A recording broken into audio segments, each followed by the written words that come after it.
Good afternoon, Mr. President.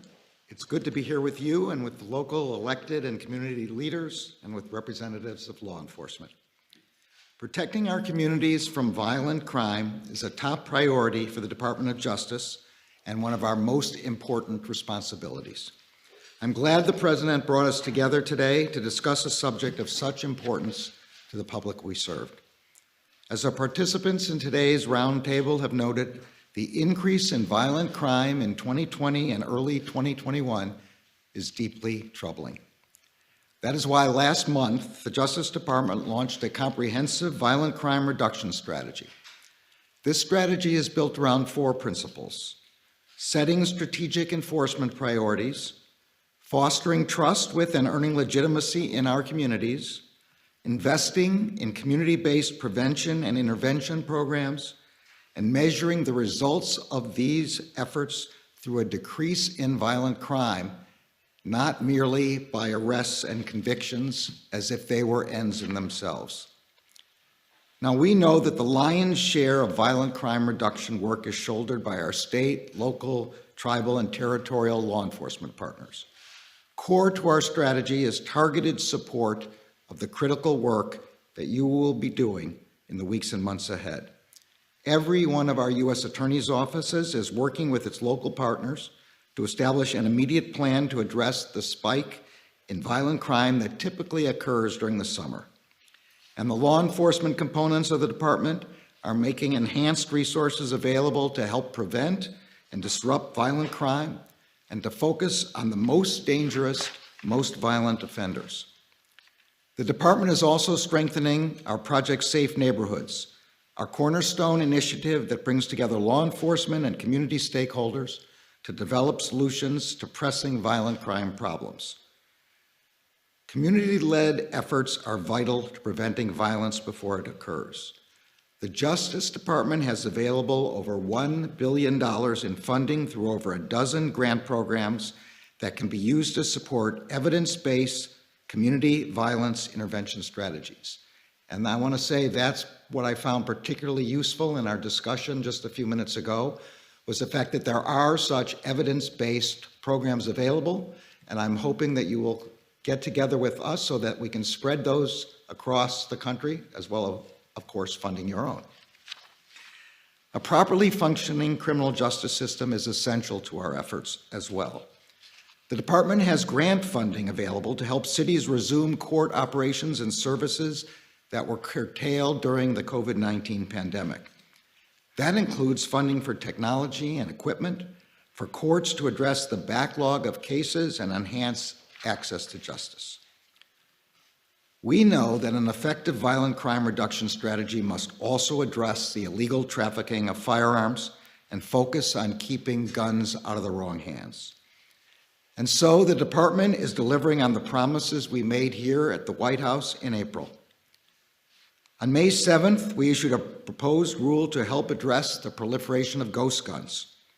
On June 7th, we issued a proposed rule to clarify that pistols equipped with certain stabilizing braces are subject to the same statutory restrictions as easily concealable short-barreled rifles.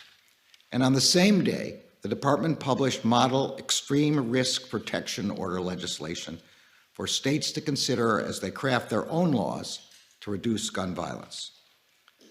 We are now taking further steps.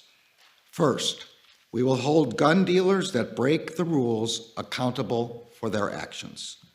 Most federally licensed firearms dealers operate legally in selling guns to individuals who have passed background checks. But those dealers that willfully violate the law increase the risk that guns will fall into the wrong hands. Absent extraordinary circumstances, ATF will initiate proceedings to revoke the licenses of dealers that willfully violate the law by failing to conduct required background checks, falsifying records, failing to respond to trace requests, refusing to permit ATF to conduct inspections, or transferring firearms to persons who are prohibited from owning them. Second, we are seeking funding to increase ATF's dealer inspection capacity and improve its effectiveness. ATF has very limited inspection resources. The President's fiscal 2022 budget requests resources to add inspection positions in every field division. The effectiveness of the enforcement program depends on the ability to identify and focus on those dealers that pose the greatest risk to public safety. Starting today, ATF will make clear to investigators in every field division that, as they prioritize inspections, they must consider the extent to which firearms sold by a dealer are later used in criminal activity. Third, we will improve information sharing with state, local, tribal, and territorial partners to help bring more intelligence and law enforcement resources to bear, as well as with the public, to increase our own accountability. Today, ATF has a point of contact in every field division to receive information from mayors, police chiefs, and other local leaders about firearms dealers they believe are acting unlawfully. And starting next month, ATF will begin sharing inspection data with the 16 states that license or regulate firearms dealers themselves. Also beginning next month, ATF will publicly post information about inspection frequency and outcomes disaggregated by field division, providing for enhanced transparency and accountability. Fourth, we are launching a concerted effort to crack down on gun traffickers. Yesterday, the department announced that it will establish 5 new cross-jurisdictional law enforcement strike forces within the next 30 days. The strike forces will focus on addressing significant firearms trafficking corridors that fuel violence in New York, Chicago, Los Angeles, the San Francisco Bay Area, and Washington, D.C., as well as in cities and towns along the way. The Justice Department's violent crime reduction strategy and our initiatives to stem the rising tide of illegal guns will save lives. But these steps alone will not solve the problem of violent crime. Success depends on all of us joining together, those of you in this room, the many like you across the country who are working to keep their communities safe, and the people of our communities themselves. I would now like to introduce President Biden, who has emphasized the importance of this issue and who has my gratitude for gathering us together today. Thank you. Thank you, General. Let me, before I begin, thank the participants in our roundtable today. 2 mayors, 3 mayors, chiefs of police, attorneys general, and community organizers are doing significant work in bringing down violent crime in their communities. There is no one answer fits everything, and it's about being engaged and multiple organizations being engaged. So I want to thank you for the time you spent with us today. And I warned you I'm coming back at you again for more information. And we just met, as I said, with a bipartisan group of mayors, law enforcement, and community leaders.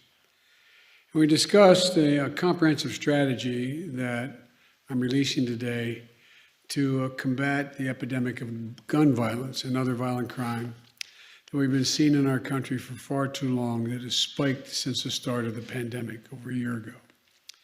Crime historically rises during the summer, and as we emerge from this pandemic, with the country opening back up again, the traditional summer spike may even be more pronounced than it usually would be. For folks at home, here's what you need to know. I've been at this a long time, and there are things we know that work that reduce gun violence and violent crime, and things that we don't know about. But things we know about, background checks for purchasing a firearm are important. Ban on assault weapons and high-capacity magazines.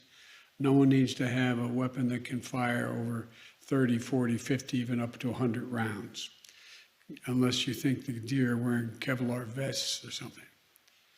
Community policing and programs that keep neighborhoods safe and keep folks out of trouble. These efforts work, they save lives. But over time, these policies were gutted and are woefully underfunded. In our conversation today, we talked about our strategy to supercharge what works while we continue to push the Congress to act on sensible gun violence legislation. First, we discussed cracking down, as you heard from the Attorney General, on rogue gun dealers. We know that if there is a strict enforcement of background checks, then fewer guns get into the hands of criminals. Background checks have thus far kept more than 3 million guns out of the hands of felons, convicted felons, fugitive, domestic abusers, and others prohibited from being able to purchase a gun. And there's still too many loopholes in that system. And today, enough rogue gun dealers feel like they can get away with selling guns to people who aren't legally allowed to own them. And I might add, the Second Amendment from the day it was passed limited the type of people who could own a gun and what type of weapon you could own. You couldn't buy a cannon. Those who say the blood of patriots, and all the stuff about how we're going to have to move against the government. Well, the tree of liberty is not water with the blood of patriots. What's happened is that there never been, if you want to think you need to have weapons to take on the government, you need F-15s and maybe some nuclear weapons.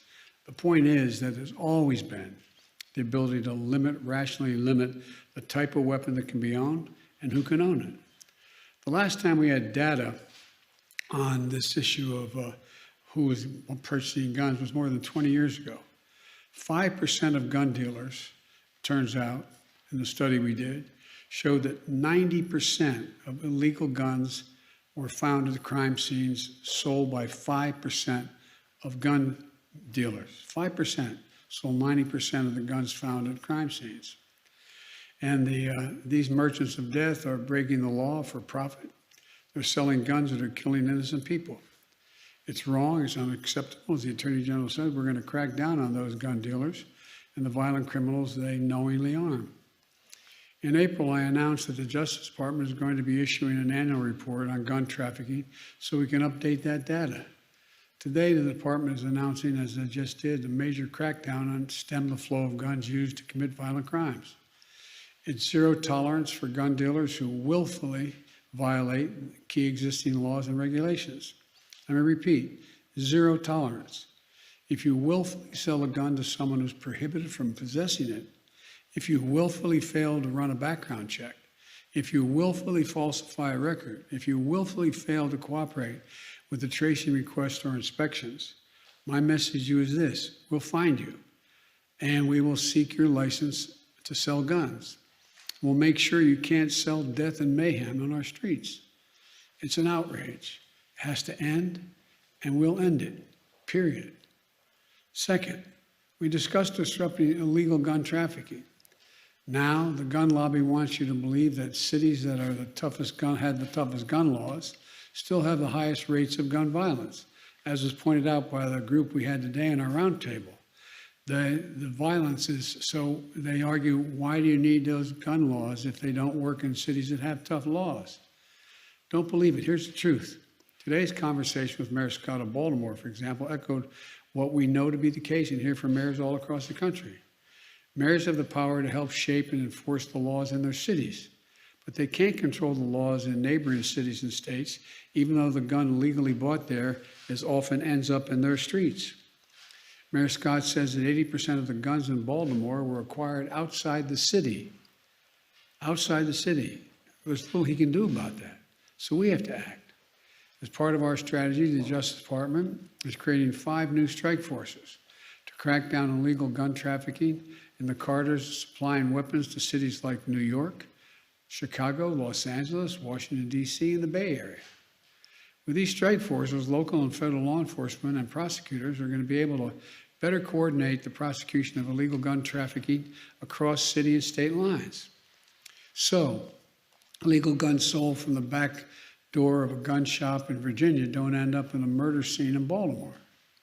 And if they do, then local and federal law enforcement can better coordinate to trace illegal gun sales back to a shady gun dealer and hold them accountable.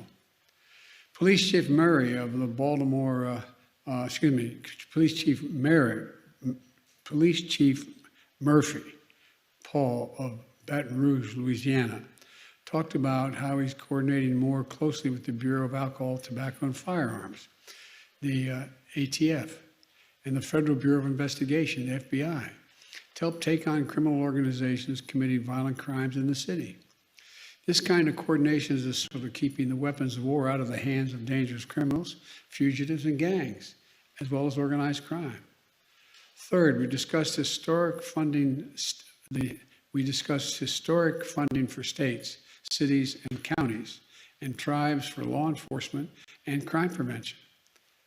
You know, they've not only had to fight this pandemic, they've also had to deal with economic crisis that has decimated their budgets, forced them to cut essential services, including law enforcement and social services. And amid the COVID-19 pandemic, they've had to deal with a second public health crisis, gun violence. The American Rescue Plan, which we passed in the first 100 days of my administration, is providing much needed and historic relief to bring back those law enforcement jobs and social service jobs. Much of this relief has already arrived. The rest is on its way.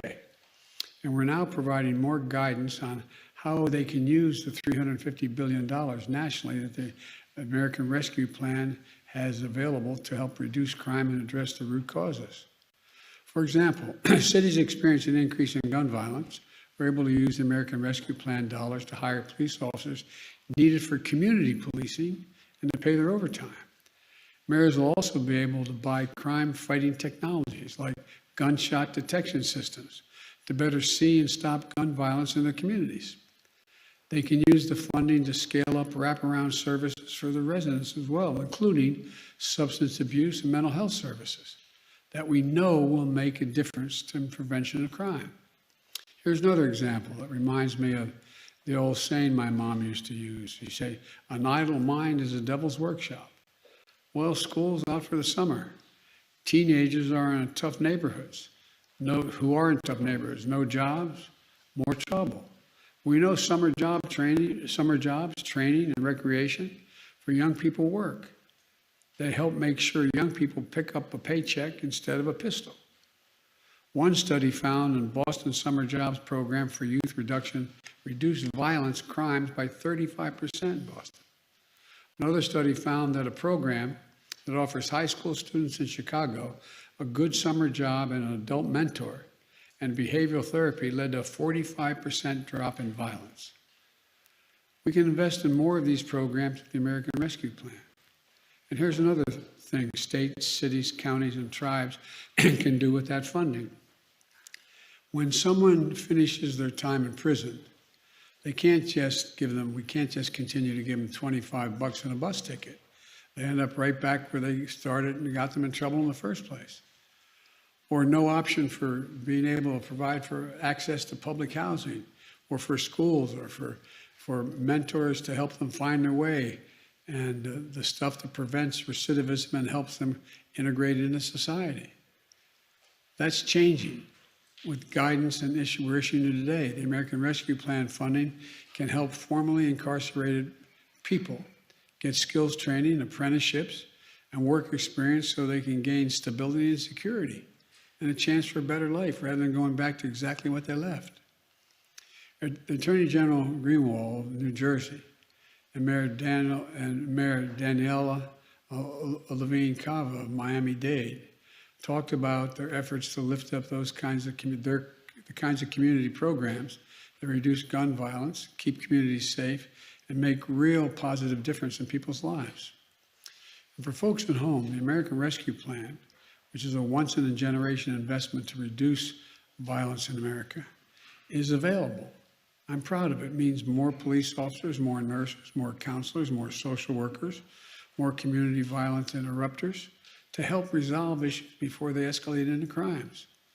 It means we go after the people who flood our streets with guns and the bad actors who decide to use them to further terrorize the communities. It means saving lives. And Congress should in no way take away this funding. It's already been appropriated. In fact, a few weeks ago, the bipartisan United States Conference of Mayors, the National League of Cities, National Association of Counties, they all came out forcefully against efforts to reclaim American Rescue Plan funds that have already been allocated to the states, cities, and counties and tribes. This is not a time to turn our backs on law enforcement or our communities. Fourth, we discussed the need to support community violence intervention. These are local programs that utilize trusted messengers, community members and leaders to work directly with people who are most likely to commit gun crimes or become victims of gun crimes. We know who they are. They intervene before it's too late, these interrupters. Turn down the temperature, halt the cycle of retaliation, connect people to social services, and it works. Community violence intervention programs have shown a reduction in violence of up to 60% in many places. We heard from 2 community leaders that do this work. Eddie, thank you for coming from Chicago. You were really, quite frankly, it was impressive, your presentation. And Devon Bogan from Richmond, California. Eddie was formerly incarcerated for gun homicide, and Devon lost his brother to gun violence. And Eddie worked as a violence interrupter. Now he runs a program that provides high-risk men with cognitive behavioral therapy to help them react to the impulses by slowing down rather than following through on the violence. It puts them in paid jobs to change their trajectory. The program has reduced shootings by 40%. Devon runs a program across California and 6 other states that enroll high-risk individuals in peace fellowships, complete with intensive mentoring and social services. It's saving lives. In Sacramento, for example, 91% of the participants stayed away from gun violence. States and cities should invest in American Rescue Plan funds in those kinds of anti-violent crime programs. And today I'm announcing that the White House will be working with 15 jurisdictions that are doing exactly that, from Baltimore to Baton Rouge to Memphis to Minneapolis, to build up their community violence intervention programs starting this summer. And Mayor Steve Allender of Rapid City, South Dakota, a Republican and a former chief of police himself, joined us today and will be part of the effort to help disrupt cycles of crime and violence in his community and nearby tribal communities. We need more mayors to follow, and I'm going to be keep pushing for more of these proven programs, which are part of the American Jobs Plan in my budget. Fifth, and I'll close with this, we talked about the lives we lost have already been lost and the lives that we can save. We talked about how much pain and loss so many people have experienced and so many people have now accepted as their fate here in America. We have an opportunity to come together now as Democrats and Republicans, as fellow Americans, to fulfill the first responsibility of government on our democracy, to keep each other safe. Enough. That means Congress passing sensible gun prevention, violence prevention initiatives makes sense. Background checks, ban on assault weapons, repeal of liability shield for gun manufacturers. It means the Senate reauthorizing the Violence Against Women Act, my proudest legislative accomplishment, to close the so-called boyfriend loophole. It's boyfriend and stalking loophole to keep guns out of the hands of abusers. We added the provision saying if you have a stay-away order, you are stalking someone and you're told that has to stop, you can't own a weapon. Every single month, an average of 57 women are shot and killed by an intimate partner. We can help stop that. It means confirming my outstanding nominee to lead the the ATF, David Chipman. It's been without a leader for a while. The top job has been unconfirmed for much too long. A career and distinguished ATF official for 25 years, David is eminently qualified for the job that we desperately need to fill. As Vice President, I pushed hard to lift the freeze on gun violence research at the Center for Disease Control, the CDC. Guess what? Why should they not be able to study gun violence and what causes it? But there's been a block on it. I want to unfreeze that. As president, my budget doubles funding for the gun violence research at the CDC and the National Institutes of Health, the NIH, to study gun violence as a public health threat that it is. And while we keep pushing there, Vice President Harris and I also, and our entire administration, will continue taking action where we can. Let's stop the proliferation of ghost guns, as we announced back in April. And these kinds of reasonable reforms have overwhelming support from the American people, including gun owners. The bottom line is this: let's show the world and show ourselves that democracy works, that we can come together as one nation. We can do this and save lives. So thank you. God bless you all, and may God protect our troops. And again, I thank you all for participating. But the bad news for you all is I'm coming back. I need your continued help. So thank you very, very much. In general, thank you. Mr. Appreciate President, are you still holding out hope that Congress can pass another assault weapons ban? I never give up hope. About the bipartisan infrastructure deal that's been released. I'll tell you that when I get the final numbers tonight. Mr. President, what do you feel is the most effective thing that government can do to change the mindset of those who feel compelled to pull the triggers of these guns? By being engaged in a whole range of programs we talked today, everything from mental health programs to engaging people early on and letting them know there's other options. Making sure that when a child is young, they have access to real education. They get started off on the right foot. Making sure that when someone gets out of prison, they're not denied public housing. They don't have to go back under the bridge where they're living before, that they're able to get help for health care, et cetera. And re-engaging them in the neighborhood, giving them some hope, some opportunity.